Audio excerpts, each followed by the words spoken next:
नमस्ते साथियों, कैसे हैं आप लोग। आशा करता हूं कि आप लोग ठीक तरह से होंगे और अपना अध्ययन ठीक तरह से कर रहे होंगे।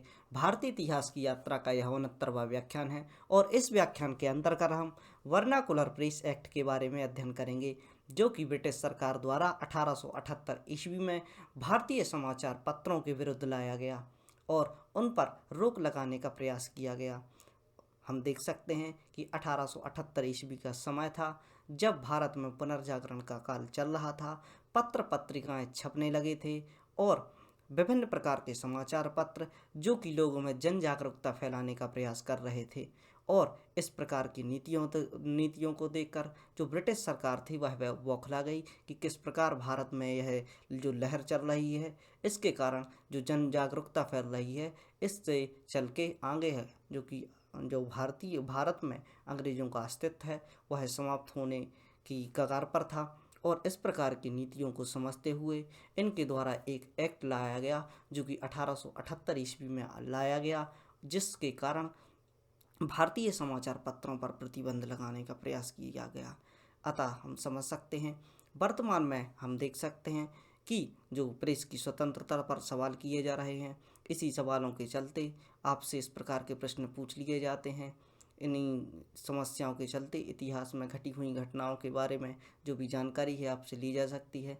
आपके सामने सवाल आता है, आपके सवाल होंगे कि वर्नाकुलर प्रेस एक्ट क्या है, तो इसके बारे में जानकारी दे पाना बहुत ही सहज नहीं होगा। और एक छोटे से टॉपिक के माध्यम से हम इसके बारे में जानकारी आपको देंगे और आप इसके बाद समझ पाएंगे कि क्या होता है वर्नाकुलर एक्ट और प्रश्न आसानी से हल कर पाएंगे। आइए प्रारंभ करते हैं आज का व्याख्यान। आइए एक एक पॉइंट से समझते हैं कि क्या है यह प्रेस एक्ट। इसको देखते हैं, जो कि ब्रिटिश सरकार द्वारा लाया गया।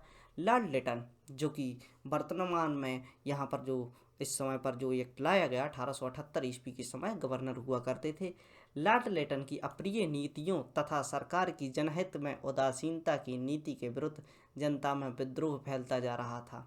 जिस प्रकार की लॉर्ड लिटन के द्वारा अप्रिय नीतियां चलाई जा रही थीं, तो भारतीयों को दबाने का प्रयास किया जा रहा था, जिस प्रकार के अनैतिक कार्य इसके द्वारा किए जा रहे थे, इन नीतियों की चर्चा समाचार पत्रों के माध्यम से भारतीय जनमानस में की जा रही थी।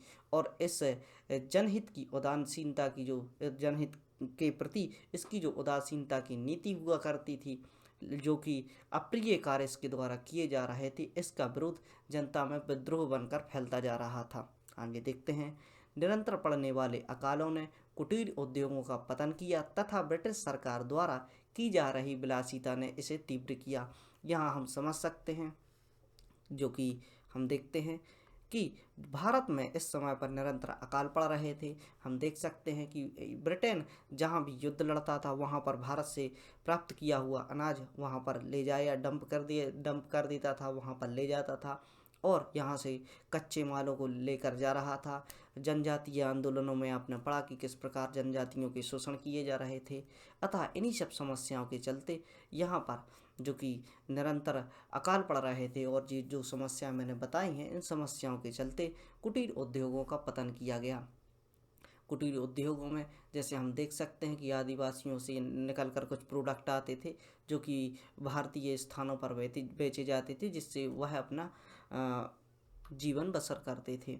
और हम देख सकते हैं कि ब्रिटिश सरकार की द्वारा की जा रही विलासिता, इस विलासिता के चलते यह लोगों के लिए बंधुआ मजदूर बनाते थे, उनके लिए असम्मानजनक स्थितियों में रखते थे। और महिलाओं के विरुद्ध भी शोषण की नीति हमने देखा कि किस प्रकार इनकी निकल कर आई। इन्हीं सब चीज़ों के चलते विरोध बढ़ते गए। निरंतर होने वाले कृषक एवं आदिवासी विद्रोह के कारण यह सुलगता हुआ विद्रोह पटल पर आ गया।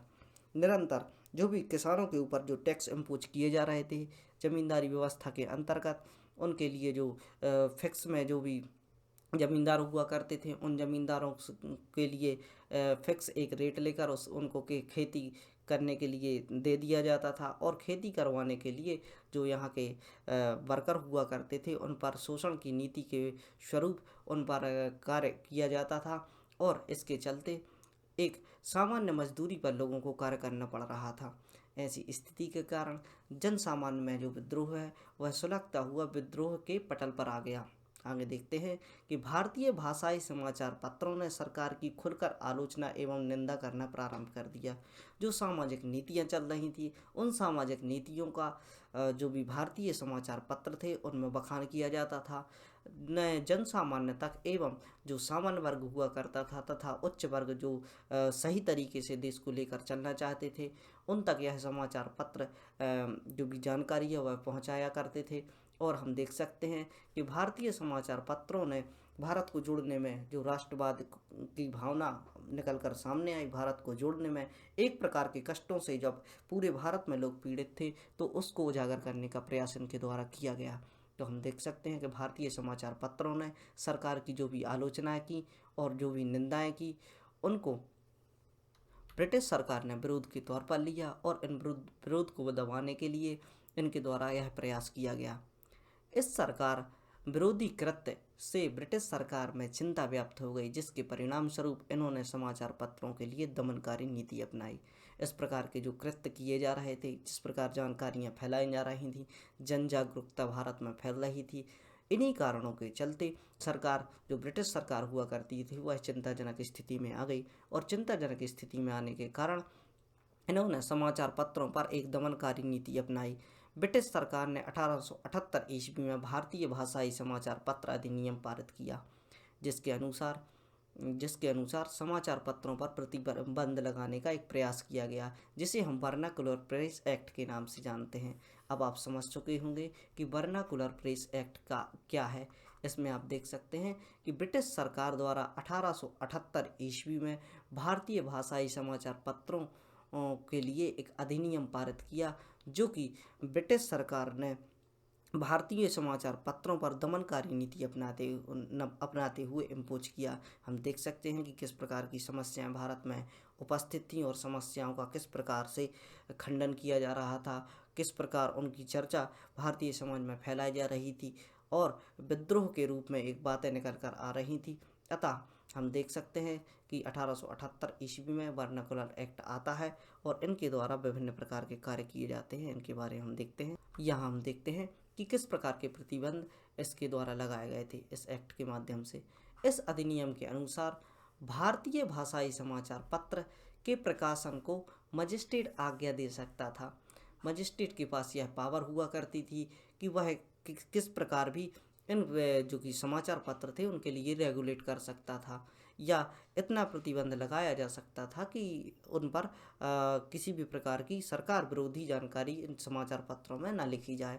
यहाँ पर हम देख सकते हैं कि कुछ चैनल्स हम देखते हैं कि किसी पार्टी विशेष को लाभ पहुंचाने के लिए उसकी चर्चा करते हैं। हालांकि सब चैनल एक जैसे नहीं होते, कुछ चैनल्स के माध्यम से इस प्रकार की जानकारियां फैलाई जाती हैं।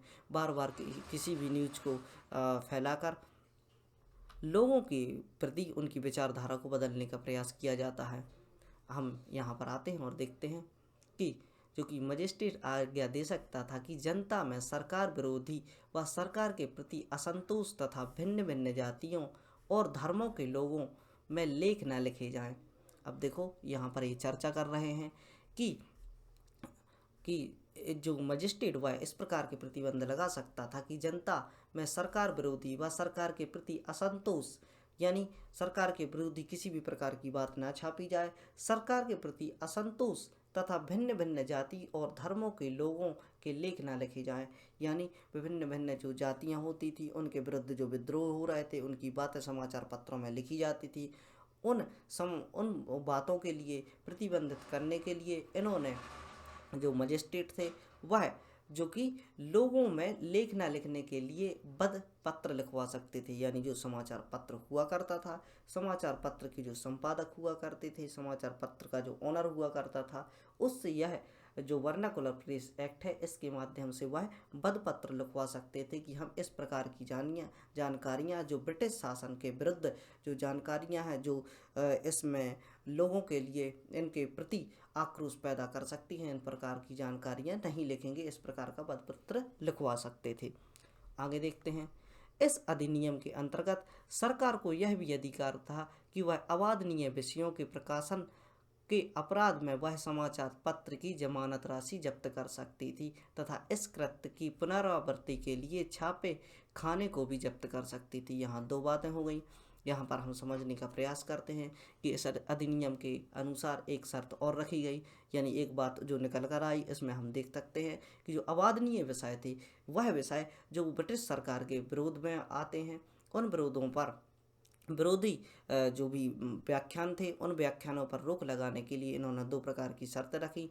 यदि आप इस प्रकार के कार्य करते हैं तो जो भी समाचार पत्र है, समाचार पत्र को जो जमानत राशि गवर्नमेंट को देनी होती थी वह जमानत राशि जब्त कर ली जाएगी।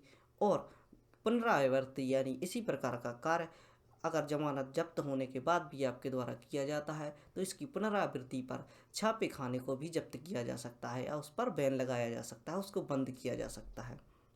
आगे देखते हैं, इस अधिनियम के तहत मजिस्ट्रेट की आज्ञा के विरुद्ध किसी भी न्यायालय में अपील नहीं की जा सकती थी। यहाँ पर ये देखते हैं कि यह जो मामला है वह नॉन कॉग्निजेबल था, यानी आप कागजी तौर पर इसकी कोई भी कार्रवाई नहीं कर सकते थे।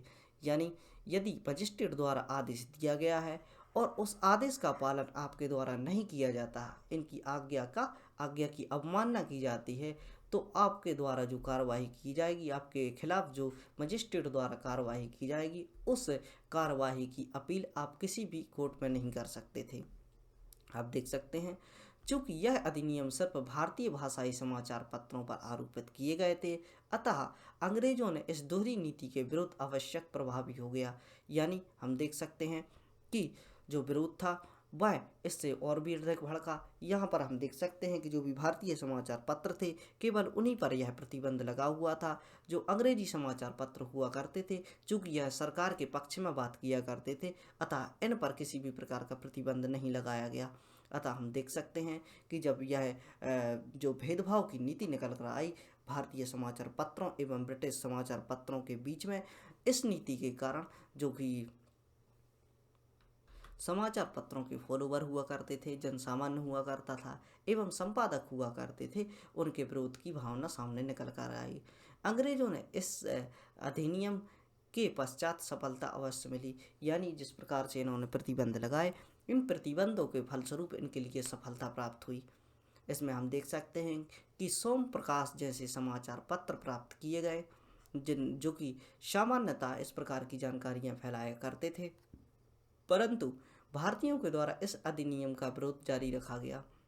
और हम देखते हैं कि जो समाचार पत्रों पर रोक लगाए जाने का जो कार्यक्रम था वह चलता रहा और कुछ समाचार पत्र एवं पत्रिकाएं ऐसी निकल कर आईं जो इसके बाद भी कार्य कर रही थीं, अतः इनके माध्यम से विरोध लगातार जारी रहा।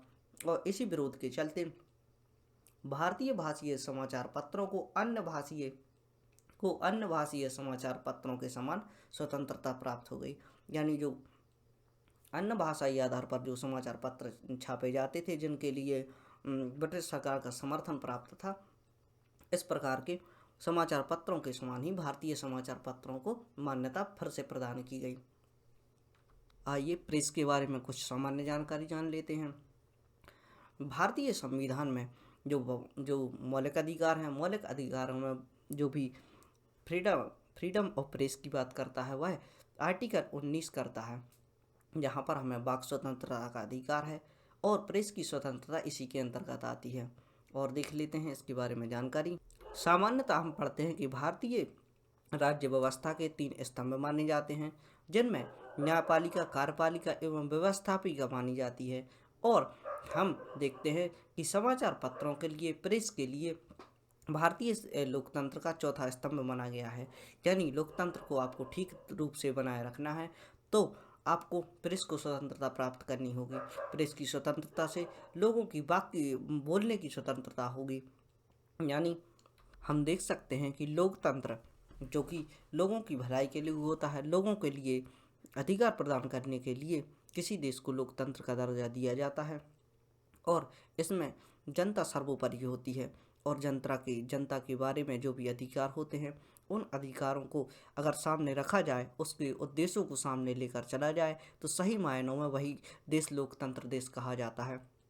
और इसमें हम चौथा स्तंभ इसलिए कहते हैं, यानी लोगों को अगर बोलने की स्वतंत्रता होगी तो अपने लिए वह बेहतर नेता चुन पाएंगे और उनकी आलोचना करके सुधारात्मक कार्यों को आगे बढ़ा सकेंगे। इसी बात के साथ आज का लेक्चर समाप्त करते हैं और आशा करता हूँ कि आप मेरे जो छोटे छोटे से प्रयास हैं आपको समझ आ रहे होंगे। इसी तरह मैं अपने प्रयास करता रहूँगा। प्लीज़ आप इस जो भी मुहिम है इसको आगे बढ़ाने का प्रयास कीजिए। पढ़ते रहिए, खुश रहिए। जय हिंद।